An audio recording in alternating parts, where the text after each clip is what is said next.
खुशी, मैं आपका एक इंटरव्यू देख रही थी, हाँ। काफ़ी अच्छा था। उसमें आपने कहा कि आप ट्रैफिक सिग्नल पे जी, आप जी। मैं उस स्टोरी के बारे में जानना चाहती हूँ, काफ़ी इंटरेस्टिंग स्टोरी थी। आपने कहा कि आप काफ़ी चिल्लर जमा हो जाते थे। ये जब मैं डांस करना जाना शुरू करी और बीच में थोड़े दिन जब डांस बार चालू थे, हाँ। फिर थोड़े देर में डांस बार बंद हो गए। 2004 की बात बता, अरे 2004 नहीं बता, हाँ 2004 की बात, जब डांस बार बंद हो गए तो फिर मैं अच्छा, तो ये डांस बार के बाद की बात है? हाँ, डांस बार ओके। बंद हो गए थे 2004 जी में, हाँ। डांस बार बंद हो गए थे। और मैं चाहती थी कि मैं भी कुछ, और अभी मुझे इनकम तो करना था, काम वाम तो करना ही था। और रोज़ प्रोग्राम्स नहीं होते थे, शादी के प्रोग्राम्स डांस के डेली थोड़ी होते थे, वो तो सीज़न वाइज होते थे। तो मैं बोली डेली इनकम के लिए कुछ ना कुछ तो करना चाहिए। तो मुझे किसी ने बोला था कि आपको रेड लाइट एरिया में खड़ा रहना पड़ेगा। मैं बोली इतनी मजबूरी कैसे हो सकती है यार मेरी कि मैं रेड लाइट एरिया में खड़ा, क्योंकि उस वक्त पैसे नहीं थे मेरे पास में। तो मैं बोली चलो कोई बात नहीं, मैं बोली अब ये मजबूरी ऊपर वाला, मेरी जाके मैं खड़ी हो जाती कोई, लेकिन मैं खड़ी तो हो गई, लेकिन मेरे से हो नहीं रहा था। और मैं खड़ी हो गई, लोग आ रहे जा रहे देख रहे, लेकिन मैंने देखा कि सामने ना मतलब बहुत तेज़ बरसात हो रही थी। बहुत तेज़ और लंबी एक टोल नाका था, वीटावा एक थाना में एक एरिया है। अभी उस जगह पे सारी वो सारे टावर्स बन गए हैं। आज भी वो देखती ना, मुझे सब याद आता है, मुझे सब टावर्स बन गए वहाँ पर। वो पूरा पहले जंगल एरिया था, तब वहाँ पर सारे पहले सारे जो भी ट्रांसजेंडर्स होते थे सारे खड़े रहते थे।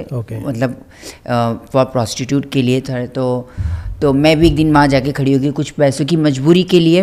तो लेकिन मुझे ऐसा लगा कि शायद मुझे अच्छा नहीं लगा, मुझे एकदम से अंदर से ना घबराहट सी होने लगी। तो मैंने देखा कि लंबी ट्रक लाइन खड़ी हुई है और मैंने 1-1 रुपया मांगना शुरू कर दिया। मैं बोली ये नहीं करूँगी, मैं बोली ये मुझसे नहीं होने वाला। तो मैंने वो 1-1 रुपया मांगना स्टार्ट किया, फिर एक से एक रुपया लंबी ट्रक मांगते मांगते मैं, जब मैंने लास्ट में जब मैंने अपने पर्स को किया तो 700-800 रुपये जमा हो मिली। इससे अच्छा तो मेरी यही काम है। मेरे लिए कोई बात नहीं, भीगना कोई बात नहीं, तो मैं लेकिन मैं यही ज़रूर काम करूँगी, ये मेरे लिए बेहतर है। और मैं रोज़ जाके मैं वो ट्रक वही सिग्नल में जाके रोज़ रात को वो जकात नाका पूरा मांगती थी। 1000, 1200, 800, 900 रुपये रोज़ चिल्लर इतना जमा करके आके मेरी मम्मी और मैं रात को बैठ के हम साथ में गिनते थे, सुबह 7:30-6 बजे ऐसा। एक दिन क्या हो गया, ये तो वो बहुत दिनों की बात है कि मतलब जैसे मैं मांग रही थी कहीं पर, तो उस दिन बहुत तेज़ बरसात हो रही थी और है ना मतलब बहुत मुझे ना मैं रोज़ भीग के मांगते क्या हो गया, अचानक से मुझे ना बुखार आ गया। और 3 दिन 4 दिन से मुझे ऑलरेडी बुखार आ ही गया था, लेकिन मैं रोज़ फिर भी जाती थी मांगने के लिए कि मैं एक दिन भी वो नहीं।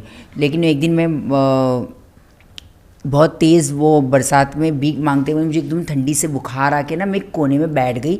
310 का बस स्टॉप था कुर्ला में, मुझे आज भी याद है। ये वाला भारत नगर वाला बस स्टॉप, कुर्ला से भारत नगर जाने के लिए वाला बस स्टॉप पे, यहाँ मैं मांग रही थी। कुर्ला स्टेशन के पास में। तभी मुझे बहुत तेज़ बुखार आ गया और मैं एकदम से बैठ गया। लोग आ रहे जा रहे, किसी को कोई परवाह नहीं है। मतलब एक कोई शख्स उसको काँप रहा है, उसको कुछ हो रहा है, उसको वो कोई देख रहा है, उसको कोई किसी को कोई कुछ पड़ी नहीं है। मतलब सब अपना जा रहे आ रहे। और उतने में एक रिक्शा पास हुई, पता नहीं उस रिक्शा में की नज़र मेरे पे पड़ी, तो वो रिक्शा घूम कर मेरे पास आई और उसमें मेरी गुरु थी। हाँ, उसमें मेरी गुरु थी जिसके साथ आज भी मैं हूँ साथ में। उसने जब उस टाइम पे मेरी और उनकी फर्स्ट मुलाकात हुई थी और वो आई और उन्होंने मुझे पूछा, तू यहाँ क्या कर रही है? मैं बोली दीदी तेज़ बुखार है, मैं तुम्हारी रिक्शा में बैठ जाऊँ क्या? बोले चल ठीक है बैठ जा। तो उन्होंने तुरंत अपनी मुझे रिक्शा में बिठाया और वो समझ गई मैं क्या हूँ, तो उन्होंने बिठाया और फिर उन्होंने मुझे दवाई दिलाई और अपने घर ले गई और खाना खिलाया और फिर बिठा के बातचीत की। फिर मुझे बोला कि कहाँ से आई है, क्या करती है, तू बहुत छोटी है, तेरे घर वाले कहाँ हैं, ये वो। तो मैं बोली मैं यहाँ रहती हूँ, ऐसा है वैसा है। बोले अभी तू घर जा अपने। ऐसे मेरी उनसे मुलाकात हो गई, लेकिन वो अपने घर पे नहीं बुलाती थी मुझे, रोज़ मुझे भगा देती थी मैं बहुत छोटी थी ना, वो डरती थी कहीं इसके माँ बाप आके मेरे पे कहीं इल्ज़ाम ना लगा दे कि हमारे बच्चे को ख़राब तो नहीं कर रही है। लेकिन मैं रोज़ उनके घर पहुंच जाती थी और रोज़ वो मुझे भगा देती थी, बोले तू जा ऐसे, तू जा ऐसे। एक दिन उन्होंने अपने घर का गेट खोल दिया 10वें दिन और बोले तू अंदर आ। फिर उन्होंने तब से अपना घर का दरवाज़ा कभी बंद नहीं किया मेरे लिए। आज 20 साल हो गए रहेंगे, कम से कम 20-19 साल तो हो गए रहेंगे एटलीस्ट। उनका नाम सलमा खान है। उनका NGO चलता है किन्नरमा ट्रस्ट नाम से। और हम लोग की गुरु है वो, सभी लोगों की गुरु है। जब आप ट्रैफिक सिग्नल पर जब थे, पैसे मांग रहे थे और सारी चीज़ें, तो उस समय का पीरियड कैसा था? क्योंकि काफ़ी सेक्स रैकेट वगैरह भी उस बिल्कुल जी बिल्कुल। तो अच्छा, कभी कभी ठीक होता था, कभी कभी ट्रक वाले बोलते थे ऊपर आ जा, 50 रुपये ले ले, ये क्या कर रही है।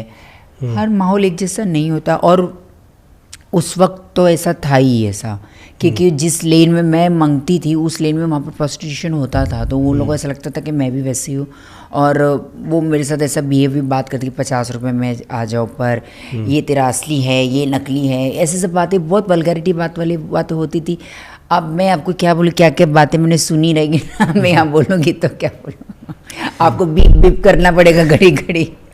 खुशी, आप वो जो बात बता रही थी डांस बार वाला, वो जो दौर था, हाँ। वो मुंबई में एक बहुत ही फेमस दौर था। जी जी ठीक है, उस टाइम पे मुंबई में लाइक माफिया वाला दौर भी चल रहा था, काफी रिच लोग भी जाते थे वहां पर और एक लाखों उड़ा देते थे। जी जी। और जो माहौल बनता था, और जैसे आप बोल रही है 12,000 15,000, आप उस जमाने में लाइक अर्ली 2090s काफ़ी था, तो उसका एक्सपीरियंस बताइए। लाइक एक अलग ही माहौल। मैंने 6, 7, 8 महीने ही काम किया है। हाँ। और फिर उसके बाद मैंने ऑर्केस्ट्रा में काम किया है बाद में बंद होने के जो 1-2 साल बाद में। लेकिन मुझे मज़ा ऑर्केस्ट्रा में ही आया है, मतलब उस टाइम वो वाला मज़ा मुझे नहीं आता था। मुझे जो बंद होने के बाद जो वापस स्टार्ट हुआ था ना ऑर्केस्ट्रा, उसमें मुझे बहुत अच्छा लगा। ठीक है, बट वो 6 मंथ्स का मैं जानना चाहूंगी कितने लाखों उड़ते थे उस टाइम बहुत पे? ऐसे तो बहुत ज़्यादा उड़ता था। और मैं कैसा है ना, एक ऑफिस में, एक होटल में काम नहीं करती थी। हाँ। मैं हर होटल में एक एक गाना डांस करने जाती थी, जान मुझको, मेरा लालच ही ख़त्म नहीं हो रहा था। हाँ। मैं कभी इस होटल में 2000 मिल जाते थे, कभी 1000 रुपये मिल जाता था। मैं ऐसे जाके मैं बोली नहीं, इसमें कम मिला, मैं उसमें चली जाऊँगी, दीदी मैं आ जाऊँ, सर मैं आ जाऊँ। ऐसा करके मैं हर होटल में जाके रोज़, आपको नहीं पता, मैं एक दिन में, एक रात में, क्योंकि उस टाइम पे सुबह 8-9 बजे, सुबह 9 भी बज जाते थे। मैं एक एक रात में कम से कम नहीं बोले तो कभी कम से कम 12-13 होटल भी कर लेती थी मैं डांस कर। और मैक्सिमम एक रात में कितना अर्न किया होगा आपने डांस से? वो भी बताना पड़ेगा। अरे बहुत पुरानी बातें बता सकते हो। एक टाइम पे मैंने 50,000 भी अर्न किया है उस टाइम पर। हाँ, उस टाइम पर 50,000 भी मैंने अर्न किया है। और अच्छा खासा लोग मेरे जैसी मैं स्टेज पे आती थी, एक रिस्पेक्ट उस टाइम की लड़कियाँ इतनी अच्छी थी कि जैसी स्टेज पे आती तो 500 रुपीज़ तो पहले लड़कियाँ ही मुझे दे देती थी कि दीदी मैं सर पे हाथ रख लेना, दुआ करना आज मेरा बहुत अच्छा जाए। जैसी ग्रीन रूम में एंट्री करी, ग्रीन रूम मतलब मेकअप रूम में जैसे ही मैंने एंट्री करी, सारी लड़कियां मेरे पैर पड़ना शुरू कर दिया, दीदी आज मेरा अच्छा जाए, दीदी आज दुआ करना, आज नज़र उतार दो। मेरे वहीं 4-5 हज़ार रुपये तो वहीं हो गया। फिर कभी सर आ गए ऑफिस के, वो बोलते कि बेटा आज कल ऑफिस अच्छा नहीं गया, ज़रा आज नज़र उतार देना, आज पैर मार देना स्टेज पे, आज अच्छा हो जाए। तो आज तो सर ने 1100 रुपये दे दिया। फिर जैसे ही स्टेज पे पहुंची, जैसे ही गेस्टों को लड़कियां बता देती कि दीदी है, दीदी आई नाचने के लिए, चलो चलो उड़ाओ, उनकी गेस्टों को बोल देती थी। तो ऐसे करके मेरा कलेक्शन हो जाता। मेरा कोई फिक्स कोई गेस्ट या कस्टमर नहीं था, सब लोग मिल बांट के मुझे कलेक्शन देते थे। वो सब ऊपर वाले की मेहरबानी हो जाती थी रोज़ मेरे पे। तो इस दौरान आप अपनी आइडेंटिटी को छिपा के रखते थे? नहीं, मैं बिल्कुल बता देती थी आइडेंटिटी। मैं दुआ दे रही हूँ सबको, बिंदास एकदम। स्टेज पे जब आप डांस बिल्कुल स्टेज पे मेरा फर्स्ट गाना था डांस बार का, चोली के पीछे क्या है। मेरे को आज भी याद है।